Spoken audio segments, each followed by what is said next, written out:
right, isn't she? Hey, you are? Well, what did the doctor say about Mrs. Caldwell? Oh, plenty of rest and no more turning around. Huh? How do you mean? Well, Ma's been running herself into the ground, flashing around with Ina Sharple. She's worn half an inch off her legs. Have you got any crab? Ah, crab, yeah. Well, she's got to stay in bed for a bit then, eh? Yeah, and get some of this lot down there. I want some nosh for Bobby as well, a couple of tins. All right. We'll bring Ma around and we can get him back on his feet. Oh, what's wrong? Flu. Flu? Yeah, well, don't look at me like that. That's what Ma says. I didn't know cats got flu. It's a rough cat, I'll tell you. Droopy whiskers, runny nose. Have you ever tried to blow a cat's nose? No. I'll have a box of tissues. I think it's old age, you know. If that cat lives another year, it'll get a telegram from the Queen. Right, anything else? How much is that big box of Chuckies? That one? Yeah. Oh, that's 15 bob. Right. Do you want it? Yeah. Yeah. Is that it then? What's the asking price? Hang on. Morning, David. Right, How's Mrs. Caldwell going on, Jed? Oh, couldn't be better, Albert. I'm thinking of flogging her as a sparring partner to Cassius Clay. Yeah, well, will it be all right if I come round to have a look at her? £2.8. Right. Jed, I said, would it be all right if I come round to have a look at her? Sorry, Albert, yes. Yes, Ma, I'd like that. Thanks for the, I'll see you later. Bye, Jed. Bye, Jed. You know, he goes a lot deeper than what some folks think, does that lad? Yeah. I have to change my mind a bit about Jed Stone. I used to think he was a right load of nothing. You know, there's nought that he wouldn't do for Minnie Caldwell. And there's nought I wouldn't do for you, Uncle Albert. What can I get you? Well, have you got any of that ginny band? Eh? You know, a ball of string. Oh, Morning, Mrs. Sharples. Hi, Albert. Hi. Oh, Ma. Can you give me a hand a minute, love? There, Uncle Albert, 10pence to you. Well, they used to give it away when I were a lad. Oh, my dear, my love. What's to do? She fallen down the job, then? Oh, no, Mrs. Sharples. Irma puts in a very fair day's work, thank you. Is there anything else? No, thanks. Oh, Irma, will you look after... Now, what are you all dressed up for? I'm going out. What do you mean you're going out? Where? I've got an appointment. What you talking about? What appointment? I'll tell you later. Hey, are you ready? Yes. Right.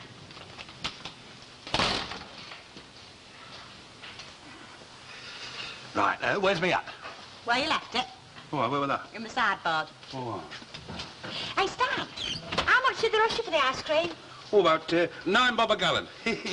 Now then, do I look all right, hygienic like? How much do you get for it? 25 bob. Hey, that's all right. Oh, I better got me overheads, you know. But what overheads? Well, you for one. I do I look all right? Let's have a look at your hands. And your fingernails. I scrubbed them, love. You didn't scrub them when we got married, did you? That one were filthy. Oh, that were boot polish. I don't care what it were. I've never seen nobody get married with a dirty fingernail. How do you know? Because I always make a point of looking. Look, do I look all right? That registrar just sat there staring at your fingernail. Hilda, do I look all right? You look lovely. I've got a crease in the back of my coat, haven't No. I? They wouldn't recognise this as my milk hat, would they? No. I'll see you about tea time, then, eh? What are you doing? Kissing you. Stan, have you done something I don't know about? No. I'm kissing you for luck, you know, like they did in the old days when they went out jousting. What? Jousting. You know, knights of old. Long poles on horses. Ah. Give us another then.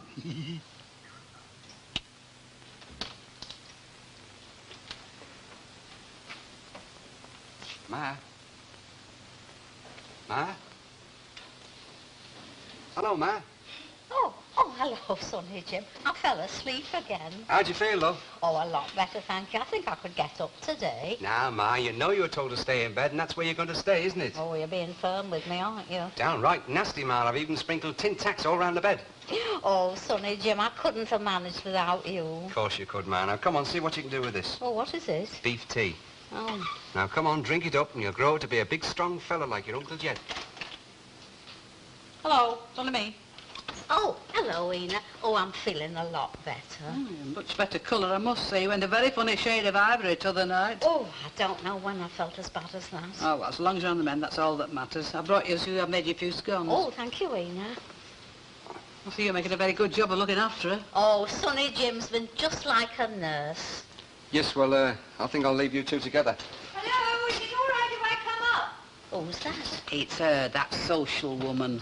Hello, Mrs. Caldwell. Are you feeling better? Oh, yes, thank you, Miss Winter. Ruth. Oh, yes, I'm a lot better, thank you. Sonny Jim's been looking after me. I'm very well, I'm told, Mr. Stone, Mrs. Sharples. You include the visitation of the sick in your schedule, do you? You sound surprised, Mrs. Sharples. Look, if you two are going to have a punch-up, would you mind doing it outside and not in Ma's room? I'm sure Mrs. Sharples didn't mean to imply anything, Mr. Stone. I just came along to see if you'd like to borrow my radio. Oh, thank you very much. I thought it might help to pass the time. Can you get those pirates on it? Yes, I think so. Oh, I've never heard the pirates. My set's too old. Oh, thank you very much, Ruth. Ruth.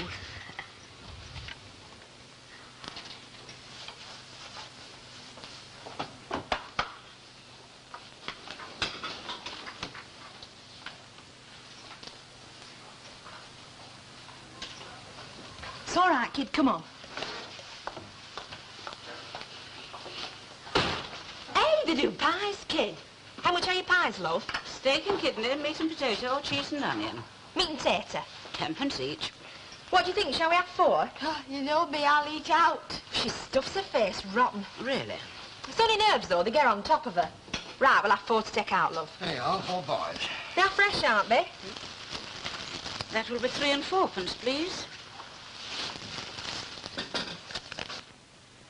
Do you fancy a bottle? Oh, that's a good idea. What do you want? Oh, you know me. Yeah, you'll sup out. You should see her when she gets her thirst in her. Right, we'll take a bottle as well, love. Well, orange, lemonade, grapefruit. And you got a pale ale, a big un? You'll be quids in next week, love, when factory opens. Oh, factory. Is that where you work, then? Yeah, skeleton staff, me and her. Oh, Belting little skeleton, aren't you, kid? How many young lady... How many people are going to be employed at the factory? Oh, about 30. Can make your dinner times. Come on, then, boots are made for walking. See you, love. Jack, love, Aye? do you think the brewery might have premises on a very small island somewhere? Oh, what's up? Well, you saw those two. Can you imagine another 30 of them? Well, they'll bring a bit of custom with 'em. Yes, well, I hope I'm not alone in thinking that it's the sort of custom we can well do without. I didn't think much of them, Mrs. Walker. If you ask me, they're as common as muck, them two. Oh, I entirely agree with you, Mrs. Ogden. Goodness knows I've always shunned snobbishness. But there are limits to how far one can condescend. You're dead right, Mrs. Walker. Once you start condensing, there's no knowing where it'll end up. Exactly, Mrs. Ogden. Well, I mean, it's like having a dirty fingernail, isn't it? If you got one, you might end up with 10. Yes, I hadn't exactly thought of it like that before. Doesn't matter what you think, Annie. If you look out of that window, you'll see a factory. And if the folk who work there want to come in here for a drink, they'll be very welcome. You never listen to me, do you, Jack? You twist every word I say. You have no idea what Mrs. Ogden and I are talking about. We have nothing against factory girls as such, have we, Mrs. Ogden? Oh, no, we got nothing against them, Mr. Walker. But as this factory is obviously recruiting girls out of the potholes of Derbyshire, Mrs. Ogden and I have every right to protest. They call them trogs, you know. Eh? You what? Trogs. Disgusting what they get up to in them potholes. Giving Derbyshire a bad name. Morning, Jack. By the heck, I've just seen a couple of crackers leaving your place. You haven't got any more tucked away, have you? You better ask Annie. She's keeping count. 30 was the last I heard. 30? I knew it was going to be a lovely summer.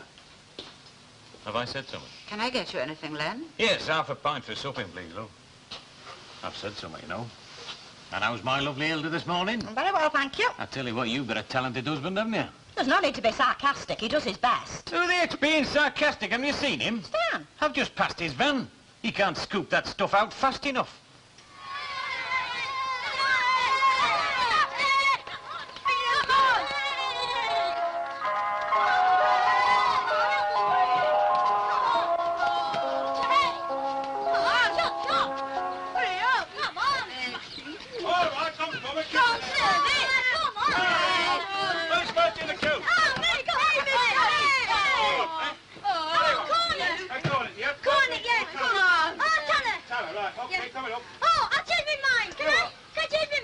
You can. Oh, 2 threepennies. 2 threepennies, right. Yeah. Hey, we've raspberry vinegar on. Come on. Vinegar on. Yeah. Here we are, me old darling. Ah. Off you go, let's go. Put me 2 bobs worth in here when you can, love. Yes, all right, love, in a minute. Yeah, give me one, huh? Here you are, lads. Again, you aren't you? That's right, not mine. Oh, I thought so. We used to get to the lot round here. Oh, aye, Aye. aye. Aye, Hidden gears. All I forget their name. Right, now then, look, you want 2 bobs of them here? Aye. Right, you can have it. Of course, you'll be rivals like, won't you? Oh, aye, aye, aye. Rivals, you and Thingy. Who's thinking? You know, Bernatti's. Oh, aye, aye. There, look, the next one for good luck, eh? Oh, thanks very much. Smash it. There you go, then. Ta-ra, well. Ta-ra, any more? Right. By the egg, it's good, is that? I think he'll catch on. I'll have another. Jack? Now, you know better than to ask me. Thanks all the same. Hey, Annie, you did say 30, didn't you? I've already expressed myself on that subject, and as usual, it has fallen on stony ground. That's me quietened, eh? They'll all be wearing those short skirts, of course. Disgusting. I just don't know what things are coming to. Another 3 inches and I think we'll find out. Really, Len, that is only suitable for a tap room and with ladies present, really. Here it is, morning, David. Mrs. Walker. David, what can I get you? Light ale, please, and, one of your cheese and onions. You're out to your usual agreements, aren't you? What's the matter? Has Irma left you? You're not far wrong there. She stalked out at 9 o'clock this morning without a flaming word. Did she come back? No. No, thanks very much. She'll be looking at prams. Hey? Prams? That's what happened to me, mate. She went out one morning, talked to the doctor and ordered a pram. Oh, shut up, will you? You're getting worse than Hula Ogden. Anyway, wherever she's gone, your Lucille's with her. Lucille? Yeah, they both went out together.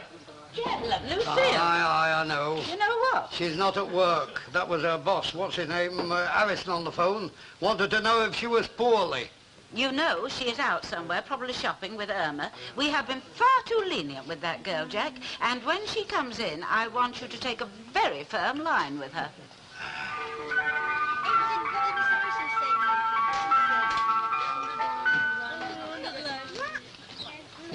Right then, let's be having you. Graham, where did you get your ice cream from? From the other fella. What other fella? Emma's just been. Emma's just... in a van? Yeah. Who were it? New one. Not seen him before. How long since he were here? Oh, only a few minutes. He went that way. Did he? Yes. Right then.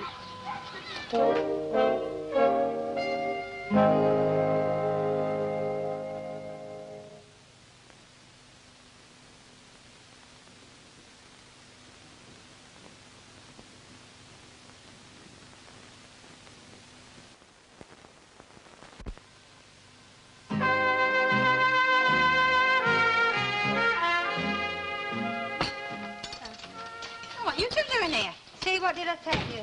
Not do you want a nice cup of tea, Irma, or oh, it's lovely to see you, Lucille, but what are you two doing here? That's what I said. Well, ma'am, you know how very good you are at keeping secrets. Yeah. And you'd never breathe a word to a soul, would you? No. And if you believe that, you believe anything, won't you? Yeah. Oh, you brassy-faced little ape. What have you come for? Go on, tell her. We've got a job, me and Irma. Doing what? Making clothes and that, you know. Oh, Irma, you haven't. Not at factory. We have. We start on Monday. Oh, Irma. Ah, Irma, what? In a factory. Why, what's wrong with factories all of a sudden? Have you told David? No. You told Mrs. Walker? No. Oh, well, ring up and tell him you've changed your minds. You must be going soft. We'll be on 15 quid a week. And you can get it up to 18 if you try hard enough. 15 quid a week? Yeah. And there's no forking out for bus fares. And we can eat at home if we want. Oh, that's good wages, is that? Well, that's what we're telling you. More than your dad makes. And we met some of the girls, are not bad, have you, Irma? No, except that tall, dark and gruesome one. I'll soon sort her out. Hey, don't worry, they're better than them in the lab. Two of them come in for Rover's lunchtime. Oh, did you catch the names? No, they didn't stay, but they look very nice, you know, well turned out. Yeah. Like. Hey, Irma, if David doesn't mind you working... What do you mean if he doesn't mind? By the time I finish with him, I think it was his idea in the first place. well, in that case, he'll be wanting somebody to help in shop, won't he? I expect so. Do me very nicely with that. I've always fancied serving in a shop. Come in. Hello. Hello. I was just passing, like. Mm-hmm. I thought I'd bring you this. It's the damage for the repairs and things, you know. Oh, you kept to your estimate. Well, I always try to. I'm not disturbing anything, am I? No, I'm just working on my monthly progress report. Small P for progress, I'm afraid. What have you put? Natives rising, send more beads? I wish there were. It's much too quiet. Give me that old-time religion, eh? Huh? Ina Sharples. Oh. Yes, she has very strong convictions. Look, don't get me wrong, but why do you do it? You have just lost me. Oh, it's social work, you know, putting on dances for yobbos and That's things. the way you see it. No, I said, don't get me wrong, darling. You know, some of these kids round here, they get paid about 20 quid a week. It's a Full lot of stop. money. That's I wish what I were earning as much. That's what I mean. Why do you do it? There's nobody starving around here, you know. People starve in different ways. Oh, yeah, I know, yeah. You're starting on religion, aren't you? I never mentioned religion. Well, it comes down to the same thing, doesn't You make it sound like some sort of confidence trick. it? Well, isn't it? I mean, look at this flaming mission. Built and filled by people who are conned into thinking they're going to get everything in the next world. Well, I hope they do, because they get nothing in this one. Me, I don't want to know about this promised land. I'm living here and now.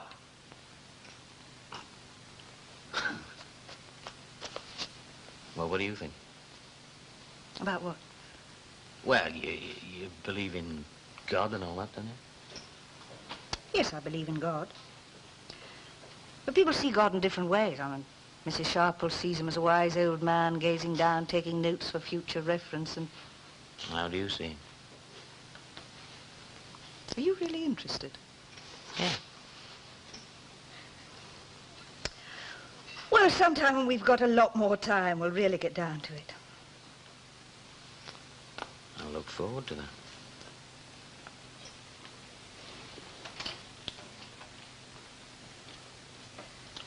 Bobby looks better, doesn't he? Oh, you worry so much about that cat. He's only a beast of the field, you know.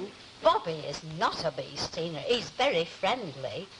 What's been up with him? Oh, he's had a cold, Mr. Tanner. His fur was coming out last week. You like me, son. Getting a bit thin on top, like. Shouldn't be in a sick room. Harbingers of diseases, cats. He knows you're talking about him. Would you like another scone, Mr. Tatlow? I wouldn't say no, Mrs. Cromwell. Is that all right, Tina? Yeah, I made them for you. You can give them to you like. Oh, thank you. Help yourself, Mr. Tatlow. Thank you, Mrs. Cromwell. How's Sissy like, Moggies? Well, grand woman. Her husband used to be a tiddlywinks manufacturer, till the bottom fell out of the market, you know. He never fully recovered either. Oh, it was fretted away, surrounded by thousands of tiddlywinks. It was a tragic sight towards the end. And what's all this got to do with cats? I think he caught it from his friend, Mr. Tanner.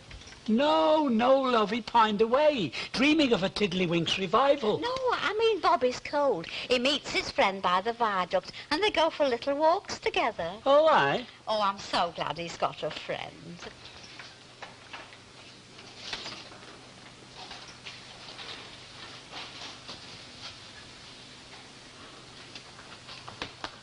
Lucy? Yeah? The word is yes. Yes, what? Mr. Walker wants to have a word with you. That is so, isn't it, Jack? Yeah, I wish you'd waited till I finished tidying up. There are some things, Jack, that will not wait, and this is one of them. You're not taking exception to that, are you? Has something happened? Ah, well, your Auntie Annie and me's a bit worried about you not going to work today. Oh, I had the day off. And did you tell Mr. Harrison that you was having a day off? Oh, has he been on the phone? Now, don't say it like that, Lucille. After all, he is the head of your department. Only for another week. What? Is he leaving, then? No, I am. You leaving? Yeah, that's where I've been today for an interview, you see. Well, why didn't you tell us, love?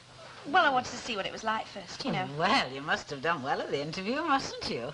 Oh, I don't know, you can't tell. Well, of course you did, love. You got the situation. That proves it. Congratulations. Jack? Congratulations, Lucille. Thank you very much. Where is it, love? Oh, it's still in a factory, you know, but more money like. Nice laboratory, a bigger one, I suppose. Well, I haven't seen the laboratory, actually. And where is the factory, dear? Coronation Street. What? Not Elliston's, that new place? Hmm. Well, surely they're not big enough to have a lab of their own, are they? Lucille, what sort of position is this? Making clothes and that, On the factory floor? Yes, £15 a week. Jack, please say something. Well, are you sure it's what you Jack, want? you're not going to start reasoning with Well, her. what do you want me to do? Well, don't you shout at me. Look, I'm starting at Elliston's on Monday, whatever you both of you say. Lucille, Mr. Walker hasn't finished speaking to you yet. Annie. Don't you Annie me, Jack Walker. That girl is our responsibility, and you've made a fine mess of things. Well, short of sending for Harry Hewitt, what else could I do? You could have reasoned with her. 6 O-levels, and she ends up on the factory floor. It's only a phase. That sort of money would attract anybody, let alone a girl of that age. You saw those 2 creatures in here just now. Is that what you want Lucille to turn into? Because these things rub off, Jack. You mark my words. There was no wrong with them girls. A bit cocky, perhaps, but they'll grow out of that. Not cocky, Jack. Coarse. That is the word, coarse. And that is what Lucille will be. She'll end up just another factory girl. Now, you're talking a lot of twaddle, Annie, and I don't want to listen to it. Jack! Well, as a matter of fact, while we're on about factory girls, I seem to remember that I married one. You were in the weaving shed, weren't you? I certainly was not. It was an ice cream factory. Well, what's the difference? It's still a factory.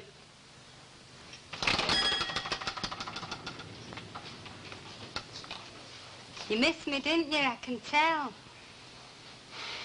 Have you ever met my dad's secret weapon? I'll come back after Emma when you've talked it over. No, it's all right. He's just having a little paddy. Aren't you, love? Having a little paddy? Well, you get on with it, and I'll show my mother where everything is.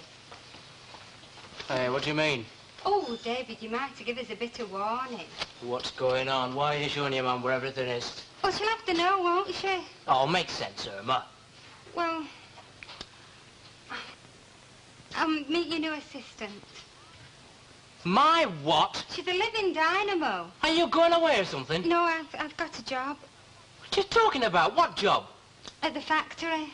Oh, come off it. I've not gone on it yet. You know what I mean. You're not working in a flaming factory.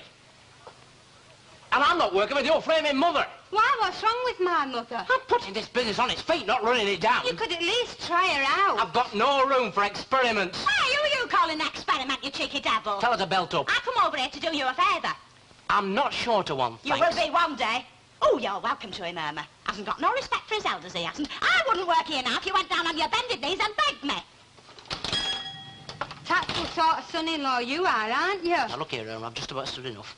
You take 6 hours off, then you come back here and you tell me that Brushhead is my new assistant. And what's all this guff about you getting a new job? I start on Monday and I'm the only one in this family what calls my mother a brushhead. Well, what the heck do you want to work in a factory for? It was your idea to buy this shop in the first place. Well, how much do shop assistants get? I don't know. In a shop like this, about £6 a week if they're lucky. Well? Well, if we get somebody here for £6 a week, I can earn 15 at the factory. And don't say we don't need the money, because we do. Well, you should have talked it over with me first. Look, talking it over with you would have meant you talking me out of it. David will be £9 a week up. Well, have you got any better ideas? Hello, Miss Winter. Hello, Mrs. Walker. Can I do something for you, dear? Yes, I wonder if you'd give this leaflet to Lucille. Yes, of course. We're starting 1 or 2 things for teenagers down at the mission. I feel sure she'll be interested. Yes. Have you time to have a drink with me, love? Just a little glass of sherry? Oh, well, thank you very much, Mrs. I Walker. fancy. A dry, if you please. Yes. As a matter of fact, my dear, Mr. Walker and I are rather anxious about Lucille. Oh? Yes. Your very good health. Cheers. Yes. You see, she's thrown up her job, a very promising position in a laboratory, to take work in the new clothing factory. Oh, the big money. I know. And it's not only that, you see. We don't really seem able to control her anymore. It's very worrying. Well, it's not unusual, Mrs. Walker. Girls of Lucille's age. I know, but then the girls at the factory, you see, they're not Lucille's type at all. And one can't help feeling that this is only going to aggravate matters. You do understand, don't you? Well, if you like, I'll keep an eye on her if we can get her coming to the community centre. Would you? I do think, you know, that you could talk to her better than we can. Well, I'll try. I mean, young people today, they're so different, aren't they? I've always heard it said that they don't speak the same language, but I've never experienced it before. It's a complete lack of communication. Well, I'll see what I can do, Mrs. Walker. And thank you for the drink. Thank you for listening. Bye. Bye-bye, dear. Hello, mister. Can I have a bottle to take out, please, Mrs. Walker? I've made Stan a great big mountain of hot pot. He's bound to be starving when he comes in. How's it going, the ice cream? Like hot cakes. Oh, that sounds daft, doesn't it? No, but I really think he's onto some at this time.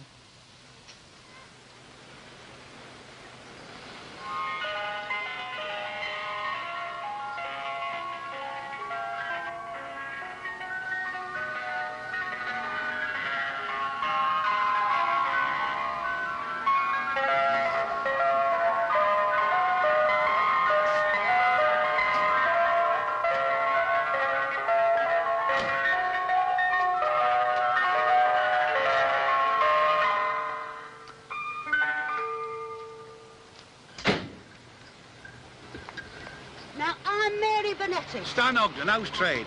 Now listen here, fatty. Huh? The netters have been working this area for over 30 years. Well, there's bags of room for all of us. If you think that, you'll go bust in a week. I'm doing all right. You've pinched my trade, fatty. That's why you're doing all right. And don't call me fatty. How can I pinch your trade, eh? Well, you haven't got a licence, have you? There are such things as gentlemen's agreements, and I've got one with every vendor round here. They don't move in on me, and I don't move in on them. Are you threatening me? I'm telling you, if you're around here tomorrow, there'll be trouble. Oh, what sort of trouble? You'll see. I'm not the only Bonetti. There's more from where I come from. And I'm not the only Ogden. There's more where I come from. Right then. If you want an ice cream war, fatty, you're going to get one. Right.